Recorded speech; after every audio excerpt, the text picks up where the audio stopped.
my pleasure to announce to everybody and to introduce Michel Falcon. Good morning.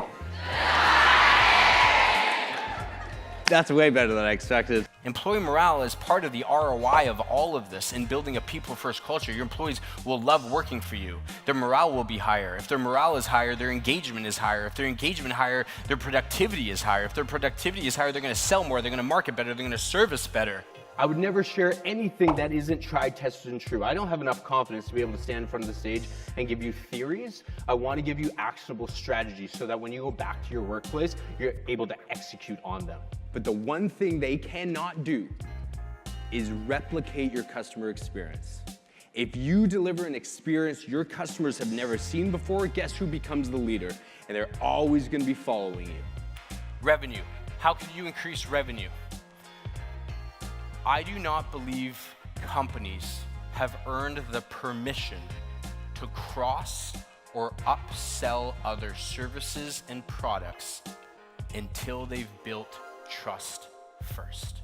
Who is going to be recruiting an individual for their team in the next 3 months? Raise your hand. Fantastic. Can I role play with you? Again, I'm so sorry that I've done this right in the middle. So I promise not to do it again. I want to ask you, so you're going to be recruiting a position within the organization. The job description, when you're ready to recruit, what are you going to do with it? What are some of the first things that you're going to do to advertise the role that you're recruiting for? Well, I'd say that it's important to demonstrate what's in it for the employee. Okay. You know, coming into that role, they need to know that they'll be well supported, that there'll be an opportunity for improvement and growth, and that they can rely on the people who are bringing them into that business to recognize their strengths. Okay.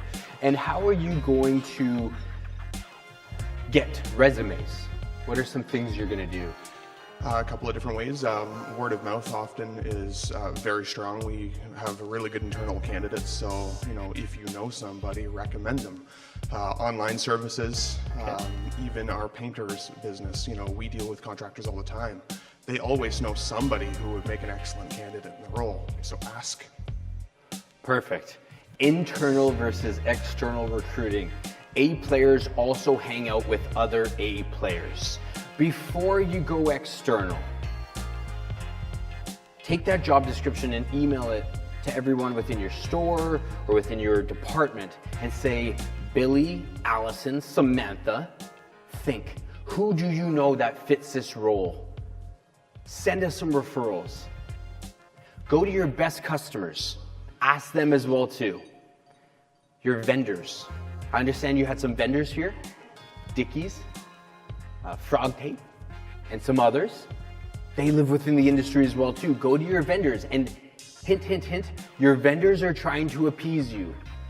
You're their customer. They will go above and beyond for you to be able to recruit your next great candidate. Michel's talk really got me thinking about how we can take a more active approach in my organization to figure out what we need to do with our people early on so that we get the results long term. Obviously investing in your people to build that culture is number one thing that we need to do and that every forward-thinking organization should be looking at in 2018 and beyond. Every company on this planet is going to tell you that they deliver an amazing experience to their customers. After all, why would they say otherwise? Some companies can tell you that they invest as many resources into their employee experience as they do their customer experience. But the fact of the matter is, and it's unfortunate, but the fact of the matter is only a few companies actually do both. Now, you and I, we're the same in the sense that we're entrepreneurs, we're business owners, we're leaders of our organizations. With that in mind, we have to recognize that our two most valuable assets aren't our services or our products. It's our employees and our customers in that order. Say that again. You like me? Thank you. Thank you. This is really good for my confidence. Thank you. We have a very rigorous interview process. And I don't care how good of a bartender you are, dental hygienist, or whatever the case is, if you don't know how to care about a stranger, if you're a jerk, I don't care if you're the best cocktail artist in the city of Toronto, you're not gonna work for us because you're gonna mess up what we're trying to build. Michel was probably one of the greatest keynote speakers I've ever heard, greatest motivational speaker. I took over 2.5 pages of notes today from him, and it's actually going to be applicable. A lot of times you hear people talk and it's things, no, well, I'm never going to use that in my life. He actually made it relevant, he made it believable, he made it something that I can use, that I want to use. I'm also in the business of owning the dinner table. That's what I say. I want to own your dinner table. Because I want to do stuff that pulls at your heartstrings so much that you're going to go home and talk to your spouse or your best friend and be like, I work for a different company, and tell that story. We have the luxury of time. For the sales representatives in the room, how long do you have the attention of your contractor for? 5, 10, 15, 20 minutes perhaps? For the store managers in the room, that interior designer, how long do you have their attention for? 5, 10, 15, 20, 30 minutes? We're not Tim Hortons, where the cashier literally has 30 seconds to build rapport. We have to embrace time to create an experience that our customers have never seen before. That's how you're gonna create a difference. That is how you're gonna win. I don't like saying my employees work for me. I would go as far as saying I work for them. It's my responsibility to pave a path for them and let them do good work. They don't want me in the way. They'll speak to more customers in one day than I will in an entire month. And I'm pretty customer centric. I'm still in the business. So why would I put myself first? I'm gonna go over here and ask you guys a question, if you don't mind. Cool. What is an indulgence that you can't live without that costs less than $20? Let's try to keep it legal. Chocolate. What type of chocolate? Dark chocolate. What type of dark chocolate? What type of brand? Oh my gosh, international, anywhere. Okay, it's so gotta be maybe fancy. Swiss dark chocolate, high yeah. end. Good coffee. What type of coffee? Dark roast, medium, blonde roast? Dark roast. Any particular brand? My interviews aren't easy. Dark roast, coffee, what brand? What brand comes to mind? If you could have one last cup of coffee, Starbucks dark roast, fantastic. What would your indulgence be? Mine would be sugar-free Red Bull. Okay, great, that works. So what is an indulgence that you can't live without that costs less than $20? Netflix, fantastic. How long have you been a subscriber of Netflix? 9 years, fantastic. Could I ask you a question? If they doubled their pricing tomorrow, would you still stay with them? So let's say that these two gentlemen join my organization. The way that I'm going to onboard them is on their first day at our hostess stand or at the front desk of the dental practice is a handwritten card from the company with my signature on it saying, welcome to the team, and then you're gonna have a case of dark roast Starbucks coffee waiting for you. And you have your case of sugar-free Red Bull. And what does that do? I just gave myself to you, and now I can take a step back and give you the autonomy to go take care of my customers. These are the things we gotta do if we are going to inspire our team members to give a shit about our customers. We cannot have the audacity to tell our employees, take care of our customers, and then we don't even take care of them. They secure our livelihoods more than we secure our own livelihoods. You know, why we really wanted Michel at our event is actually a combination of a few things. Focus on the customers, on the employees, and profitability is also something that we want to tell to our customers. So it was a spot-on fit with the message of our event, which was great. I've trained myself to think long-term because I know I'm investing in relationships. And investing and growing and nurturing relationships does not happen overnight. It takes methodical practice and execution. Organic growth is defined by the revenue that is collected through repeat customers / customer loyalty and referral-based marketing, a referral person-to-person or online reviews or anything like that. Why does that matter to the livelihood of this organization?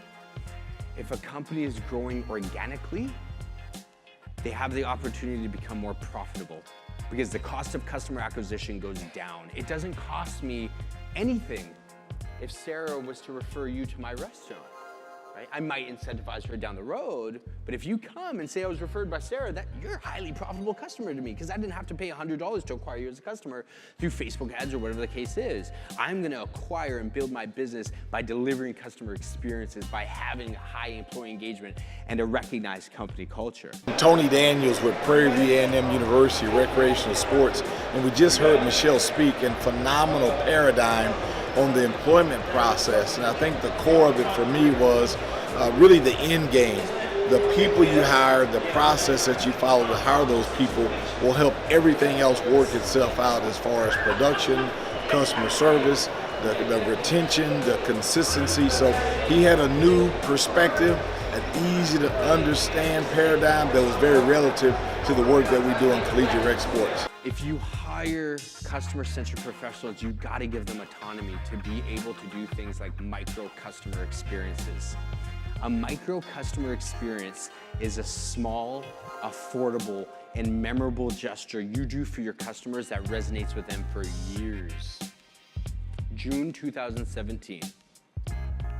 A customer calls in and books a reservation with Laura Grant. Laura Grant is our experience coordinator.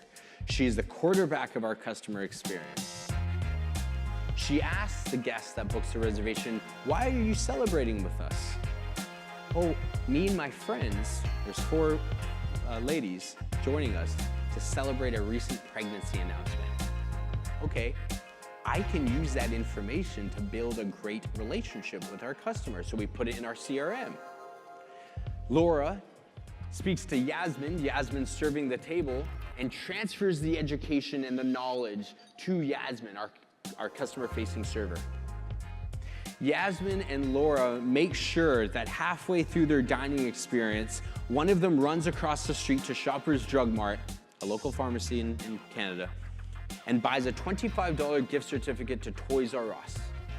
Now, I know Toys R Us is out of business now, so I really hope this person has purchased their gift. I recognize that.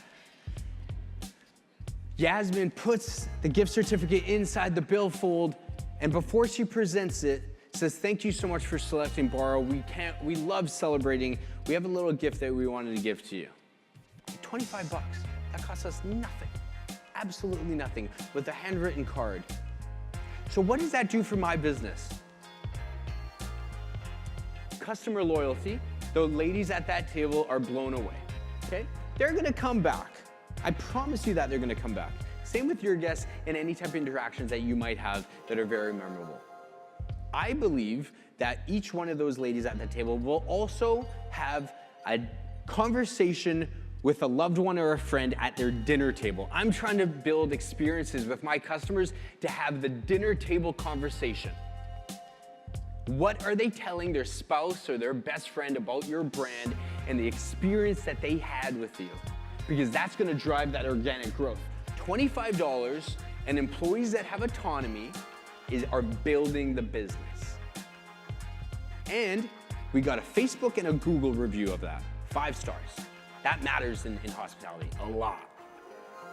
So this is some of the ROI and the economics that go behind giving your team members autonomy. But often I'm asked like, well, Michel, what if they make a mistake? Well, what if you make a mistake, right? If you don't feel that you can empower your team members, either there's a problem with you or you're not hiring properly. You can profit by beating your competitors, whatever your goal is. Whether it's to run a profitable company, scale to 5 employees or 50 employees, or beat your competitors, or be recognized as a great workplace, however you define success is completely up to you. How you get there is what you have to think about. Are you willing to make decisions when the ROI isn't black and white? Are you willing to operate in the gray area? Are you willing to invest in relationships with your employees and your customers, similar to how you invest in relationships in your personal life. I hope everyone in this audience plans to be in business for more than 12 months. If you do plan on being in business for longer than 12 months, the people first culture is your greatest growth strategy. I've gone over. Thank you so much. Enjoy the rest of your day.